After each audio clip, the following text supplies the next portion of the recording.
Zooming. I think we all greatly appreciate your taking the time to sign in and be with us. I'd like to welcome Earle Shettleworth and thank him for once again presenting for us. Tonight, we're going to be hearing about Portland's parks and trolleys. And I've seen a few of the photos, a few of the postcards. We're in for a real treat. And as usual, I'd like to note that if we were at the hall, we'd of course have our donation jar out. And I do believe we have a donation button on our website. So if you are so moved and you love our lecture series, the Ellsworth Miller lecture series that is supported and brought to you through the kindness and generosity of Cap Leonard and the Historical Society, please do feel free to donate. So at this time, I'd like to turn this program over to Earle Shettleworth. Donna is going to be our tech person this evening. Thank you all.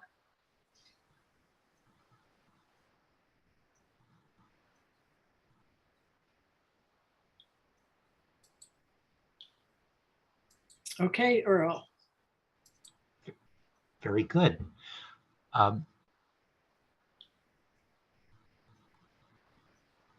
So we're ready, Donna, then? We are Very ready. good. Okay, fine. Well, once again, it is a pleasure to be with the Chebigue Island Historical Society. And this evening, we are exploring another aspect of Portland's history, and that is the emergence of the park system, and then in the late 19th and early 20th century, a parallel development of the commercial trolley parks. Most of the images that we'll be seeing tonight will be from early 20th century postcards. Just a little bit about postcards. I know we talked a little bit about this in our last talk about children in Maine, but the concept of the picture postcard developed in the early 1890s with the Columbian Exposition. The Chicago World's Fair of 1892-93 was the first time that the US government allowed an image to be on one side of a card and then an address on the other. These were so popular that in 1898, Congress passed the Private Mailing Act. And at that point, it was not just the US government who could produce postcards, but also private individuals and companies. And so as a result, this became really a national craze in which there were literally millions of postcards produced in the early 20th century. Portland itself was a major tourist destination in those days, as it still is today. It was approximated that there were about 250,000 people who visited Portland and Casco Bay in the early 1900s, and there were two major postcard companies right in Portland. One, the George Morris, and the other was the Hugh Layton Company. And so those companies, as well as others, created many wonderful images of Portland life in the early 20th century. And so we have this wonderful archive to draw upon of what various aspects of the city looked like, including the parks and the trolley parks. So this is what we're relying on this evening for our images. The first image that you're looking at is just a generic greetings from Portland. And as you can see, it was made by one of these postcard companies so that it could be adapted to almost any town or city in Maine. This one has the imprint Portland on it, and then the seal of the state of Maine. Next, please. We start in our journey through learning about the Portland Park system with the Eastern Promenade. Most of the images that I'll be showing you are from about 1900 to 1930, so I won't keep repeating dates unless it's specifically pertinent, but just to bear in mind that we're talking about the first decades of the 20th century. This is a beautiful real photo postcard taken from the base of Congress Street. Actually, it's the beginning of Congress Street, looking down toward what would have been Jack Junior High School, down toward the little circle park before you go on down onto Washington Avenue. And by the early 1900s, the beautiful elm trees lining the Eastern Promenade had reached their maturity. The Eastern Promenade was the first location on the Portland Peninsula to be developed as a public space.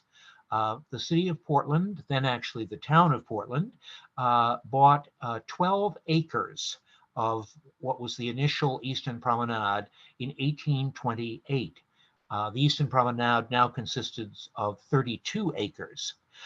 This drive that we see along the Eastern Promenade was constructed in 1837 under the leadership of Mayor Levi Cutter.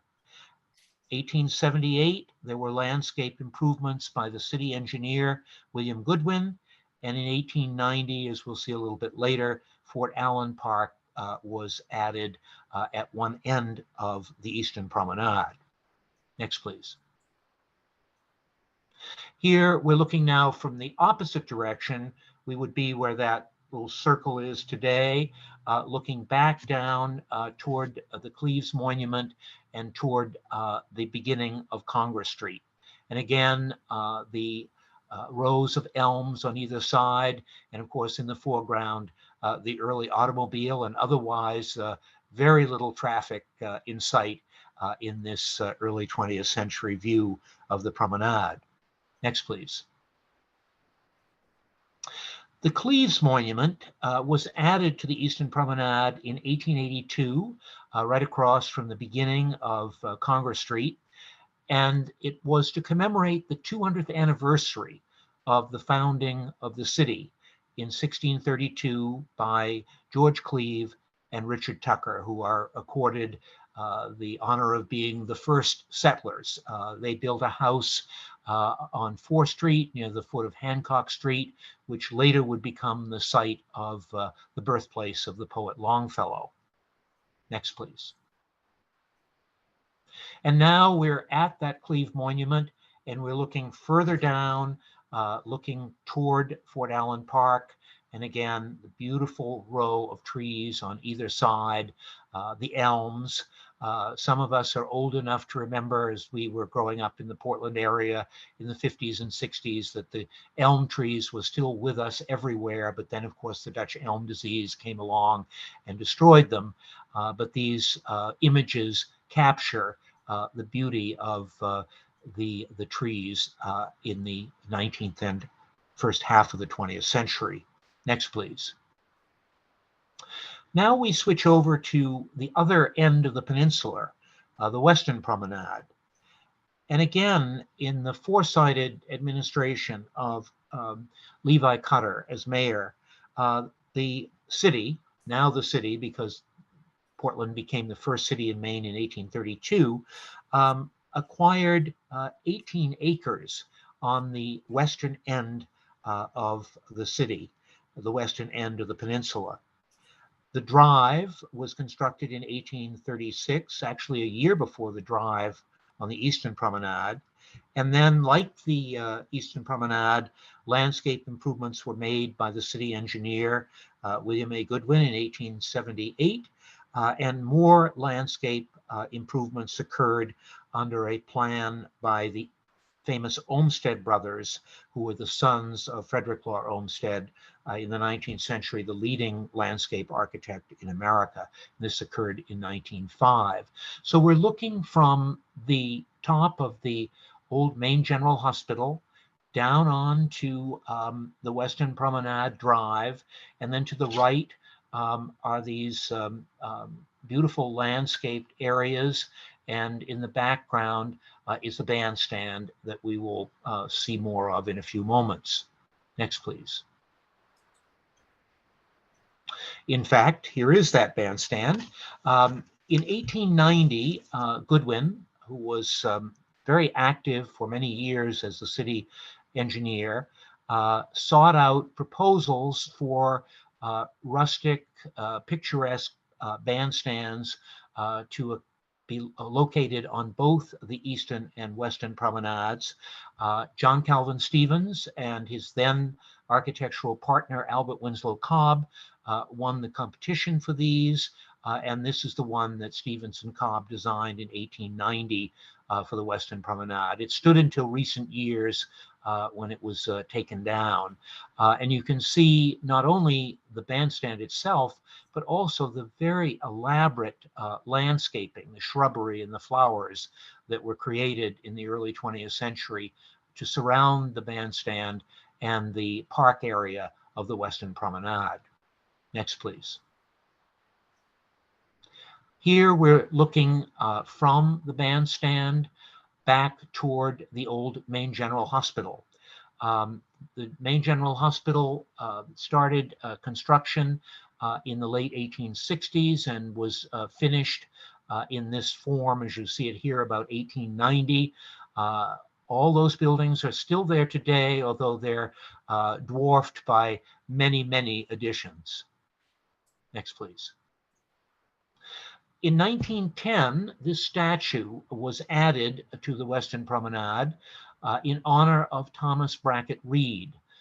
Reed was born in Portland in 1839, was of the class of Bowdoin College in 1860, briefly served in the Navy during the Civil War, and then became an attorney and had a very rapid political rise in which he spent many years in the U.S. Congress, serving twice as the U.S. Speaker of the House of Representatives. He was a towering figure, 6 feet tall and about 300 pounds, noted for his wonderful wit, as well as for his brilliant leadership. In his tenure as Speaker of the House, he created Reed's Rules, which in many ways are still used today in the House of Representatives to govern parliamentary procedure. Next, please. Now we go to the next public space that was developed by the city of Portland. On the peninsula, from the 17th century into the mid-19th century, there were two large cemeteries.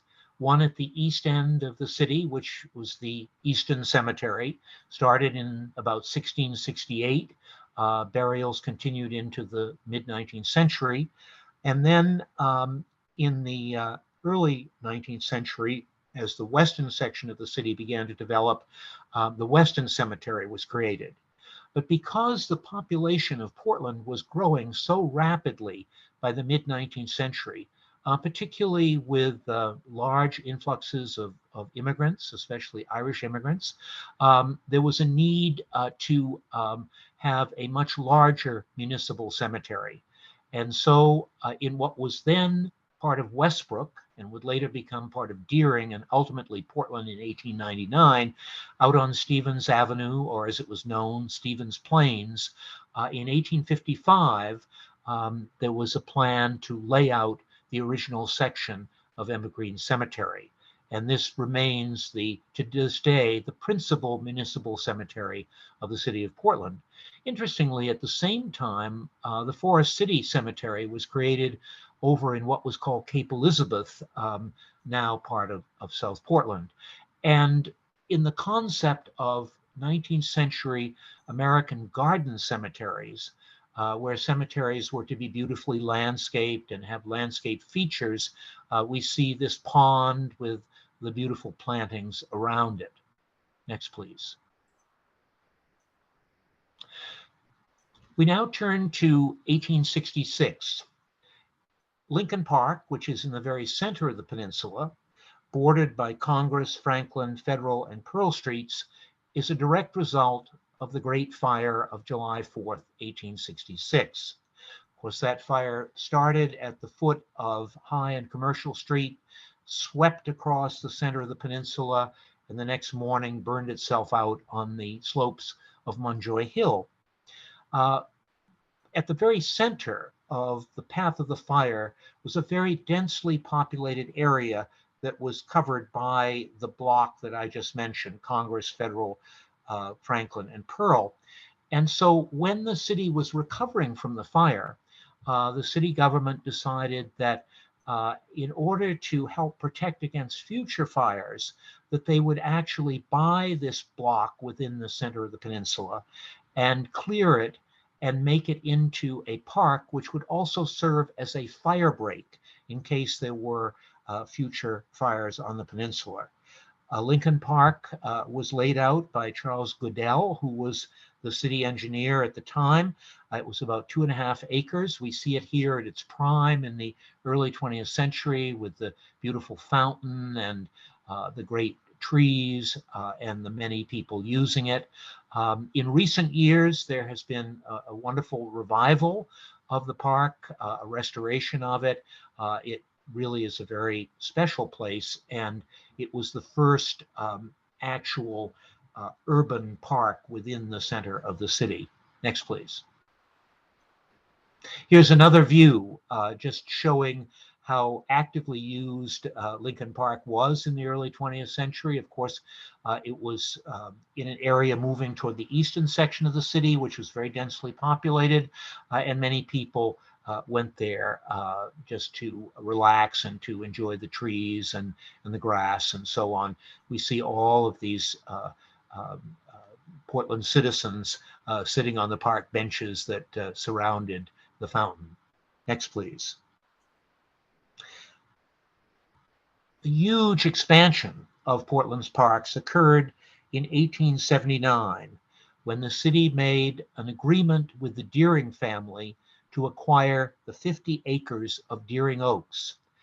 The Deering family was one of the oldest families in Portland's history. They owned a great deal of land, particularly in the area of Deering Street down to Park Avenue, and then it extended across what is now Deering's Oaks over to the campus of the University of Southern Maine. And many individuals in Portland were concerned about the future of this beautiful stand of trees, the Deering's Oaks, and so the city negotiated with the Deering family, made a deal in 1879 whereby the Deering family, which owned quite a bit of property, as I've mentioned, would be free of taxes for a certain number of years in lieu of their gift of the 50 acres of land for the park. The initial plan was by William Goodwin, the city engineer, modified by the Olmsted brothers in 1905. We're seeing here in the center left of this early 20th century postcard, a little building that is now popularly known as the Castle. It was a little kind of waiting room, a place for people to get out of the rain or the snow in the winter. Wonderful little Romanesque Queen Anne style building designed by local architect Frederick Thompson in 1894. And in the foreground, a swan boat. And of course, the swan boats were adapted from the swan boats that were so famous in the Boston Public Gardens in the late 19th century. The first swan boats appeared in the pond at Deering Oaks in 1888. Next, please. Here we're seeing a view, right now to the view of the pond and the wonderful cast iron fountain, and to the right in the background is the castle. Next, please. And here another view of the pond with the duck house. The duck house was introduced to the pond in 1886. It was built in the style of a little Queen Anne house and was on the float of the LeGros Brothers Lumber Company, a float that was part of a great parade for the 100th anniversary of Portland becoming a town in 1786. And so this tradition of the duck house has continued ever since. Next, please. Here, a nice view from the early 20th century, looking from the pond into a kind of estuary with the duck house way in the background in the center of the pond. Next, please. One of the nice landscape features that was introduced early on to Deering's Oaks, it was the rustic bridge. The original one was built in 1881. The one that we're seeing with these lovely arches is from 1891. Next, please. And that wooden bridge was replaced by the concrete bridge that is there to this day that was introduced in 1911. Next, please. Here, a feature that is no longer part of Deering Oaks. This is one of the columns from the portico of the old City Hall that was built originally as the Market Hall in the center of what is now Monument Square. Originally, the building was built in 1825, and it was remodeled into a city hall when Portland became a city in 1832. It was torn down in the late 1880s for the Civil War monument, and then it became a kind of monument in itself, one of the columns from the front of the building, and then on top of it, a scale model of the building. Sadly, this has disappeared. When I was much younger and was first getting interested in Portland history and architecture, I tried in vain, it was probably over 50 years ago, to talk with the Portland Parks Department to try and find out where this might have been. Was it taken down because it was deteriorating, but it was somewhere in storage? And no one could ever tell me where it was. But like all things lost, it may someday be found. Next, please. In 1902, the city created these grand entrance pillars for the park on the Park Avenue side. And we see here an early automobile entering the park between these two great pillars. They, like the castle, were designed by the local architect Frederick A. Thompson, and they were modeled on some of the beautiful classical pillars that were in parks in the Boston area. Next, please. The park, Deering Park or Deering Oaks, because of its wonderful scale, its 50 acres, has really, ever since it began around 1880, has attracted large numbers of Portlanders for its use, including in the winter when the pond is frozen over and is used for skating. Next, please. Another feature that no longer stands was a children's playhouse, which we see here with swings at the left. Next, please. Oops, sorry. That's okay, Donna. There we go. Now, the next park to be developed was Fort Allen Park in 1890. Fort Allen Park really, in many ways, became the kind of entrance to one end of the Eastern Promenade. Fort Allen Park has quite a history. There were fortifications there as early as the Revolutionary War, thus taking its name, Fort Allen Park. And in the late 19th century, in the 1880s, there was a great deal of concern on two counts. One, that the water side of the Eastern Promenade had begun to develop with private dwellings, with houses, and it was going to block the view of the public from seeing the bay, the harbor, and Casco Bay. And in particular, the site of Fort Allen Park was going to be developed as a large summer hotel. And so the city sprang into action. And responding to a lot of public interest, public opinion, the city acquired the land for Fort Allen Park.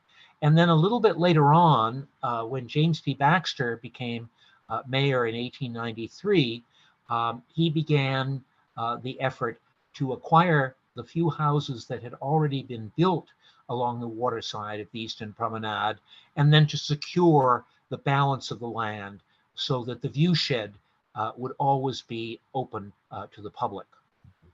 Next, please.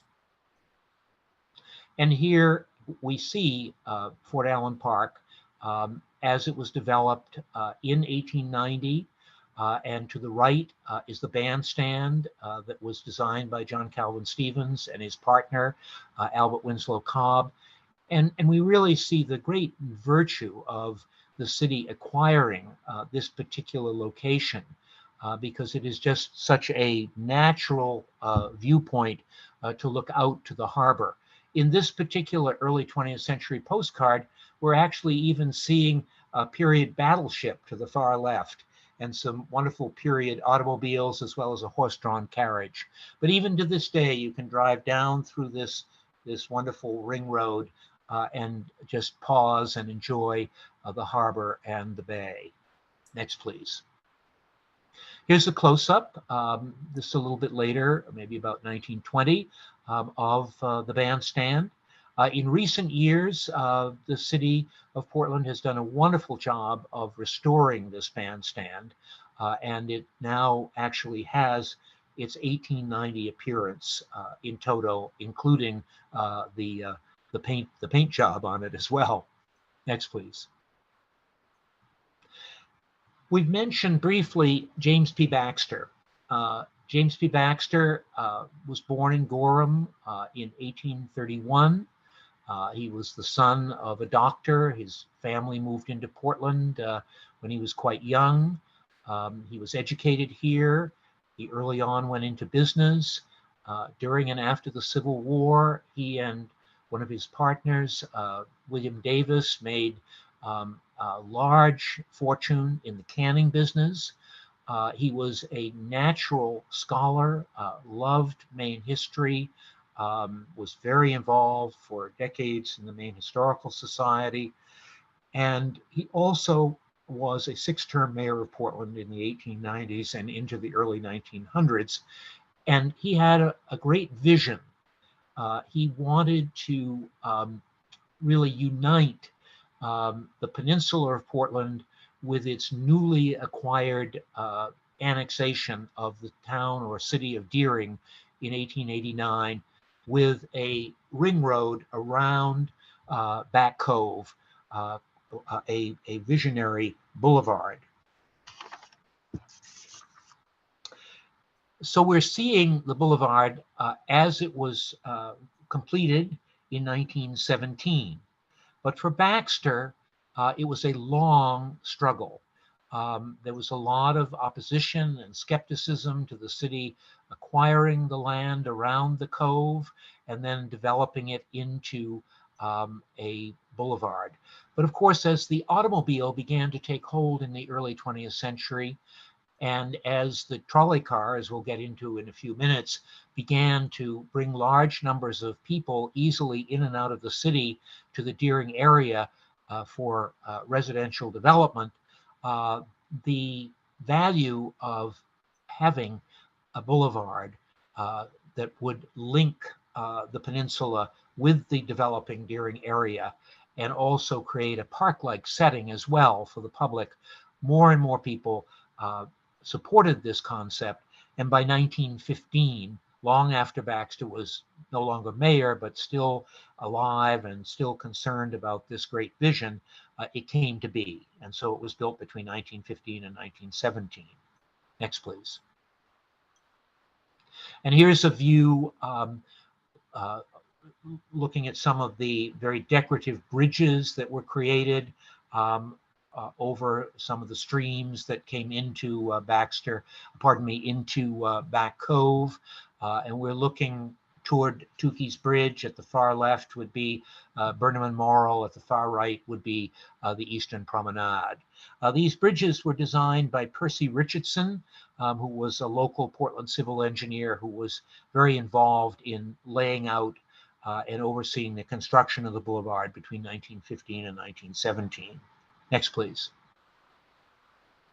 And here, very fittingly, 4 years after James P. Baxter's death, A memorial of these lovely granite seats was built on Baxter Boulevard at the entrance to Vanna Avenue.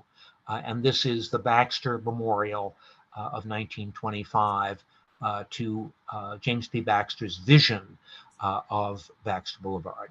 Next, please. Now we turn to a very different approach to recreation and to parks for the public.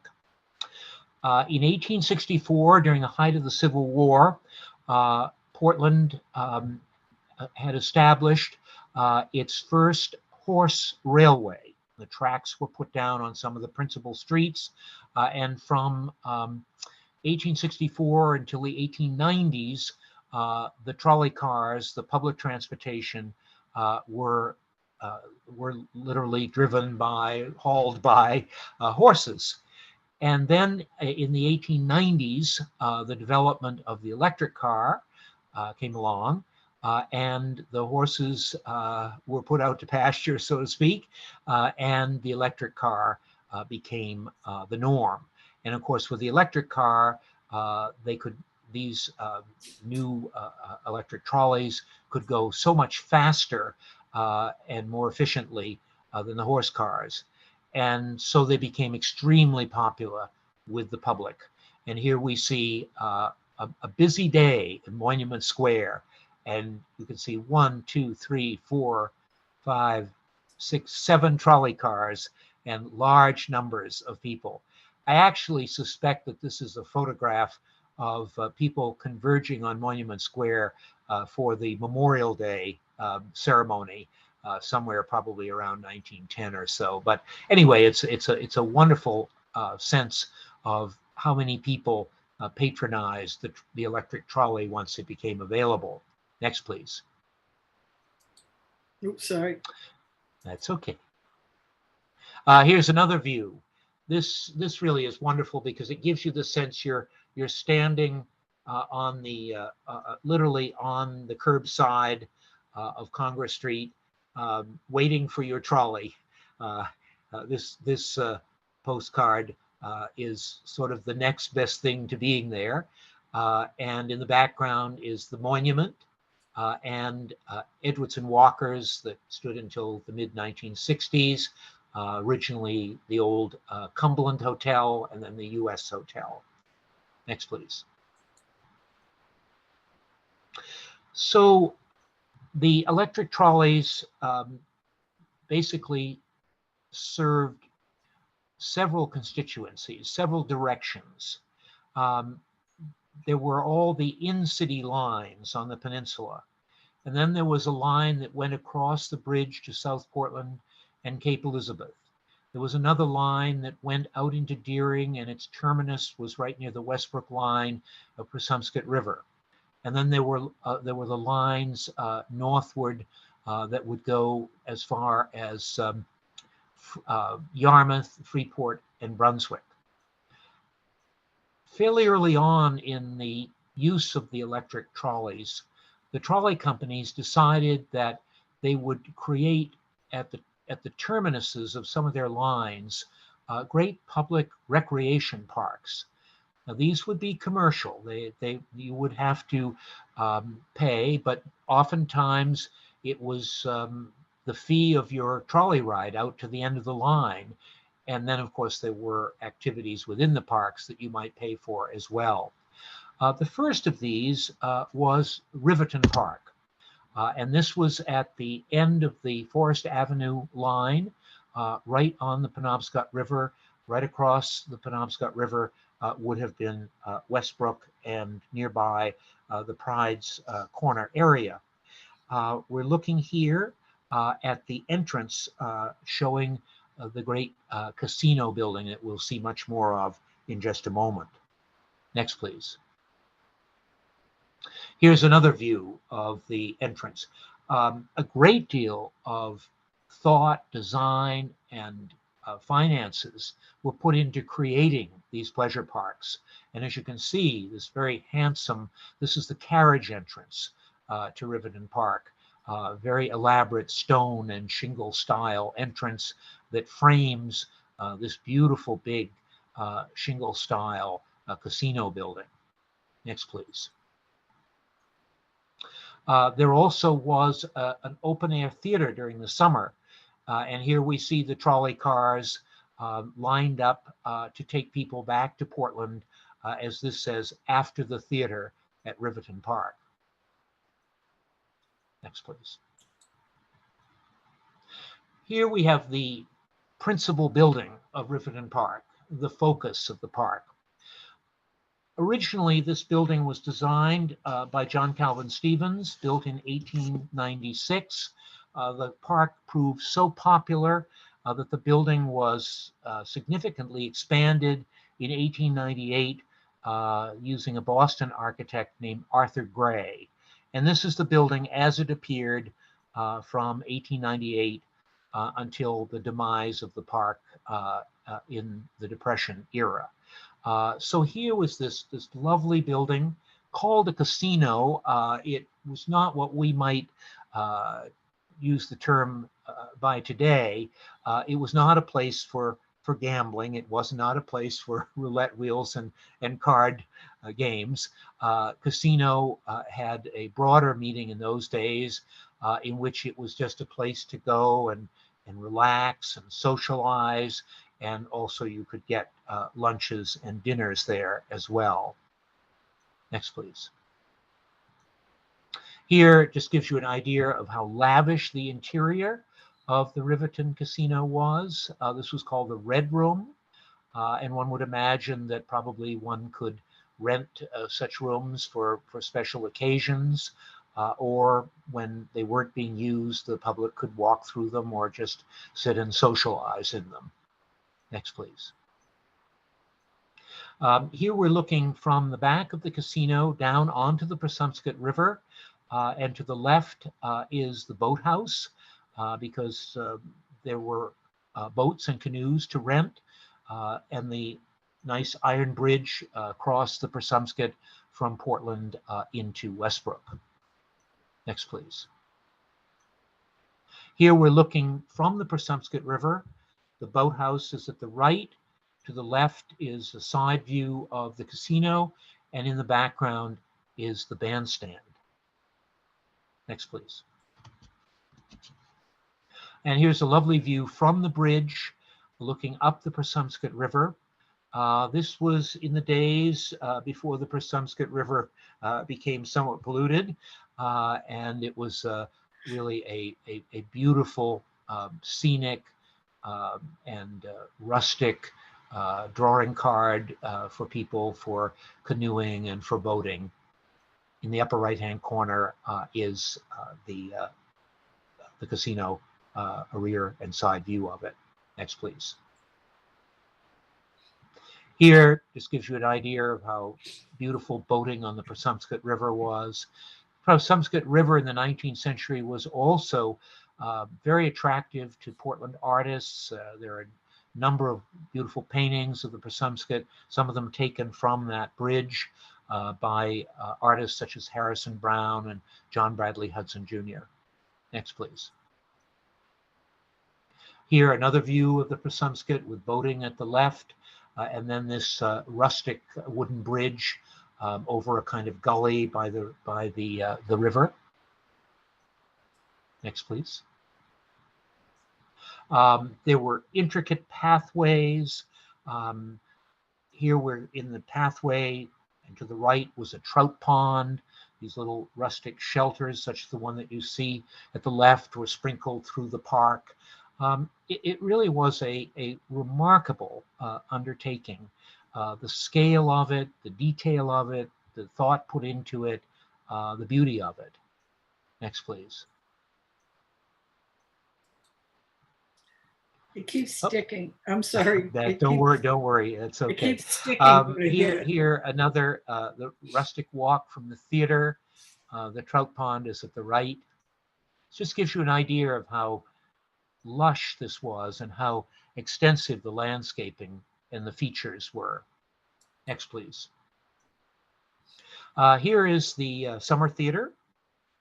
the outdoor theater, as it was called. Um, I don't know what the schedule would have been in rainy weather, because, of course, there's no shelter for those who are in the audience, and they're sitting on those wonderful little cane-seated drugstore chairs. But here, at least, there is apparently some shelter for the actors and actresses. Next, please.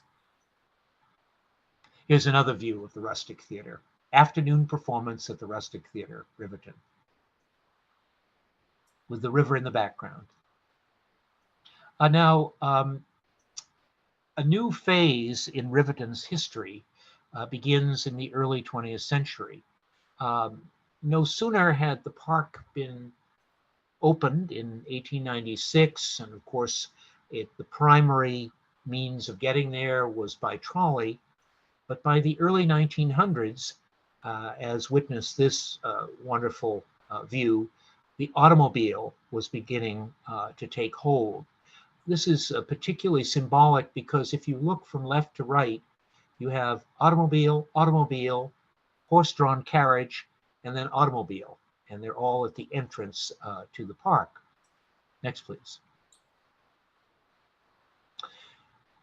Well, in the period after World War I, of course, the ownership of automobiles increased dramatically. And the automobile was beginning by the 1920s to give the electric trolley systems in the Portland area and elsewhere across the country serious competition. And also buses were beginning to develop as well.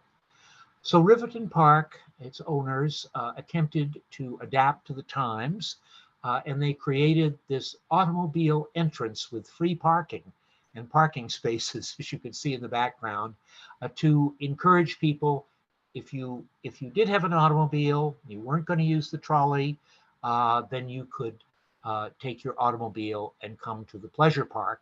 And as you can see, there actually is a little gas station inside the entranceway to the left with early gas pumps. Next, please. And the character of the park changed. In the early 20th century, as we've seen, it was very scenic, very rustic. It was a very genteel place. But with the coming of the automobile, it almost became a kind of traveling circus mentality. The bandstand, the base of it, was opened up for concessions. You can see the popcorn stand to the right, and we'll see more of this in a moment. Next, please.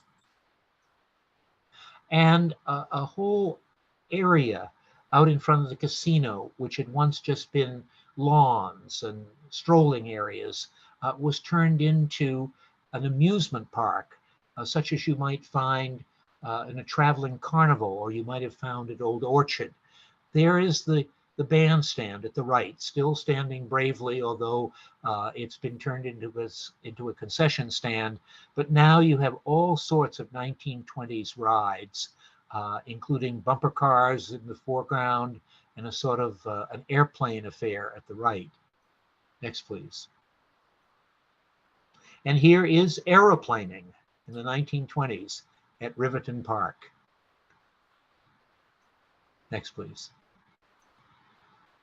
And if that wasn't enough, they built a large ballroom for dancing, which had become very popular in places like Wells and Old Orchard. And so to compete with that, the Riverton Park owners created a big sunset ballroom. Next, please.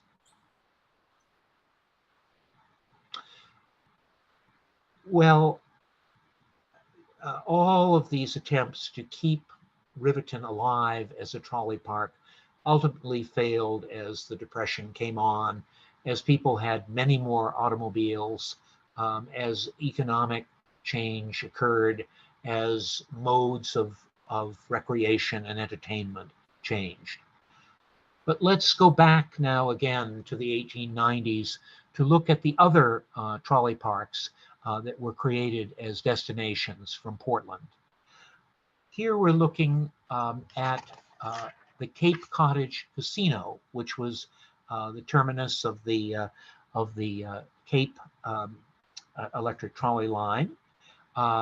This beautiful, just sort of grand building in the colonial revival style, different than the casino at Riverton Park, which was more in the shingle style. This was in the colonial revival style, was designed and built in 1898 by John Calvin Stevens. And you can see it was just wonderfully sited. In the background is Cushing Island. The structure way in the distance, the one structure that is kind of breaking the horizon line of Cushing Island was the old Ottawa House Hotel that burned in 1917. Next, please. Here is a more close-up view of the Cape Cottage Casino of 1898. And again, you can see what a grand building this was. This great semicircular two-story portico with the Ionic columns, the great porches on either side. Interestingly, this is the only one of the trolley park casinos to survive. After the heyday of the Cape Cottage Casino was over, the wings were stripped off the building and it became a private residence and is still standing today. Next, please. Here's a view from the ocean side. There were lovely walks by the ocean, outlooks, a beach nearby that we'll see in a moment. And again, as a casino, there was an opportunity for lunches, for dinners, for socializing, and in particular for promenading on these great all-encompassing surrounding porches on the front of the building. Very much in a way, almost a kind of hotel, but in a sense for the general public, for the small fee of the travel to and from the trolley park, maybe modest fees for lunch or dinner. The general public, could participate in this experience. Next, please. Here we're looking from the front of the Cape Cottage Casino down the granite stairs to the sort of rustic areas that took you down to the shore. And there over at the right in the background is one of the gun emplacements of Fort Williams. So this was just adjacent to Fort Williams. Next, please. And here on the other side, we're looking at the bathing beach that was part of the Cape Cottage Casino development with the bathhouse in the center. Next, please. Now, like the Riverton Park, there was a theater attached to the Cape Cottage Casino called the Cape Theater, but unlike it, it was perhaps a little more friendly on those dismal days of fog and rain that can occur in the summer.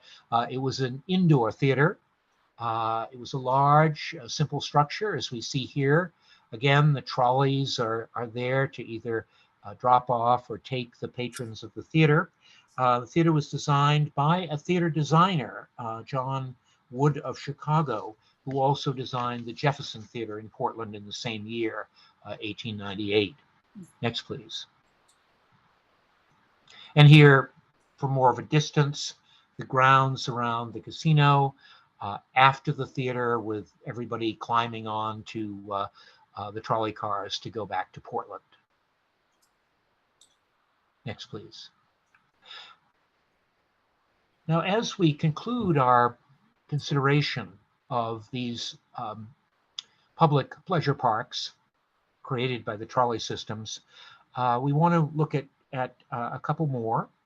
We want to look at Underwood Spring in Falmouth. And here the trolley is going along what is now Route 88 between Portland and Yarmouth. Next, please. And here the casino was again in the shingle style. Beautiful building, built in 1899, designed by Frederick Thompson, the Portland architect who had also done the castle in Deering Oaks. And again, like Riverton, like Cape Cottage, the theory was this great sort of public building for dining, but also for socializing and relaxing as well. Next, please. Oh, sorry. No, that's okay, Donna. Um, we were looking at the land side of the Underwood Spring Casino, and then down in front of it, there was this electric fountain that the water went up and down, and then there were various other little buildings, including a lookout that you see on the left in this postcard view. Next, please. Here's the rustic bridge down to the shore. Next, please. And here we have a view back from the shore, the lookout, and some of the ancillary buildings. And then up in the background in the woods was the casino. One of the things that Underwood, by the very name Underwood Spring, was famous for was its water. And of course, pure spring waters were very favored in the 19th and early 20th century for their medicinal purposes. And indeed, separate from the trolley park itself, also was an Underwood Spring spring operation for the sale of the water. Next, please.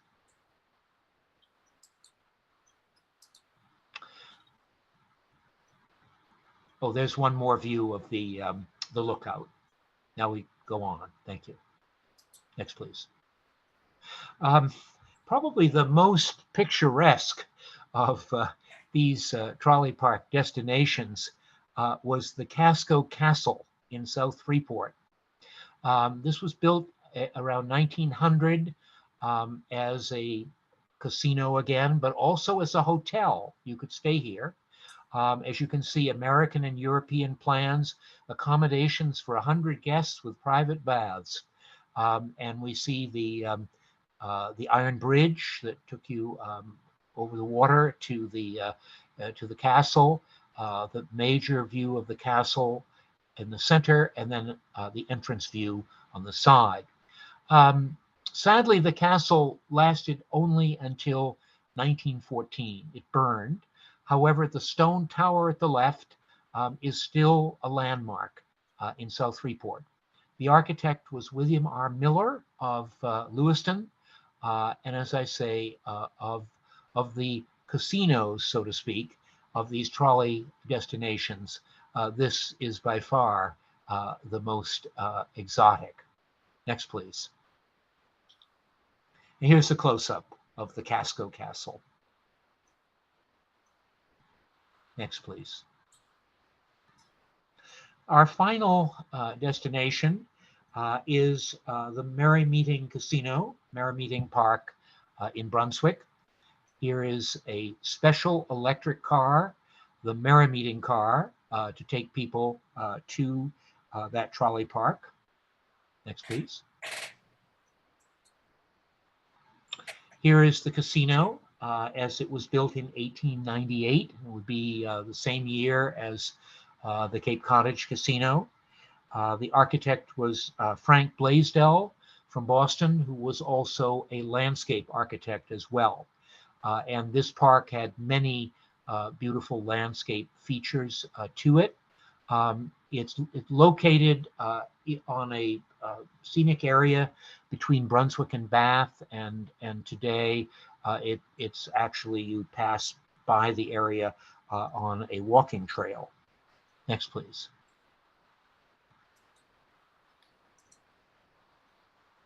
And like both the Riverton and the Cape Cottage developments, there was a theater, in this case, like Riverton, an open-air summer theater, the theater at Merry Meeting Park.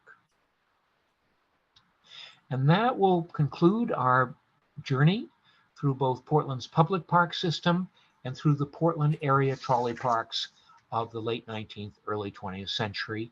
and I'd be happy to try and answer any questions. Thank you. Thank you, Earl. Mary may want to take over now. Yes, if we have no questions, that is. Do we have do we have any hands up here? Is there anyone who has a question of Earl? This is your chance to have a one-on-one with Earle Shettleworth, the Maine State Historian. If you And have we a don't question, even charge extra for that. no, you can either type your question in chat, or you can just unmute and turn on your video and we'll call on you. And just start talking. Just start talking. In the meantime, while people are thinking of possible questions, before they leave, I'd like to tell all about a lecture that we will have 2 weeks from tonight. It's a special lecture. And I'll give you the title, and then if Donna wants to tell you a little bit more about the source of this lecture. So it's Pamela Cummings, who is the president of the board of directors and the director of education programs for the Abyssinian Meeting House. And the name of the lecture is Underground Railroad, Retracing the Tracks. Donna, do you want to share a bit about it? Sure. We received a grant from the Maine Humanities Council for this this lecture, and I think it's going to be really exciting, especially since they just received one of the congressional earmarks to really finish the job, I think, at the Abyssinian Church. Years ago, I was a contributor to the Anchor of the Soul, or the Anchor of the Soul, which was a movie that they made to help support that project. And Earl probably knows a lot more about the Abyssinian Church than I do. But I think that people will be very interested in that, and the story of African Americans in Portland, which goes back to the very beginning. So I think that will be interesting. But while we're sticking on the parks and public spaces, Earl, for about 5 summers, I worked in the Portland playgrounds, and one year I was music and lifetime sports for the city, and I went to every playground in the city that summer several times, even though I can't sing and I'm not an athlete. So I think I did a pretty good job. We had put on a show at City Hall, and the kids in my playground at the time knew all the words, and everybody looked cute, and I knew how to put on a show. And so they thought I was, this music person, and it worked out okay. But I had the good fortune to go to a lot of these places. There were public playgrounds in a lot of these, Lincoln Park, up at the Eastern Promenade, and various places around Portland that, we're really fortunate to have so many places in Portland. And, that was a real education to me. I was mostly worked in the peninsula, but to see what was out around as well. And in Lincoln Park, I'll just tell you a funny story. We decided to put on a show that was, we were going to storm the Bastille, and Lincoln Park was the Bastille. And Earl, I don't know if you know Howland Baker, who was. Yes, I do. Okay, because well, he was the theater guy. So we got this idea, and all the 5 playgrounds in the East End were going to go and attack the Lincoln Park as the Bastille, and then they threw us all in the fountain. But anyway, we had a good time with that, and it's just wonderful to have that facility. Yes, I took a course one summer while I was in college. I took a course from him in theater, because I was very interested in theater in those days, and he was wonderful. Yeah, he was great, very gifted. Yeah.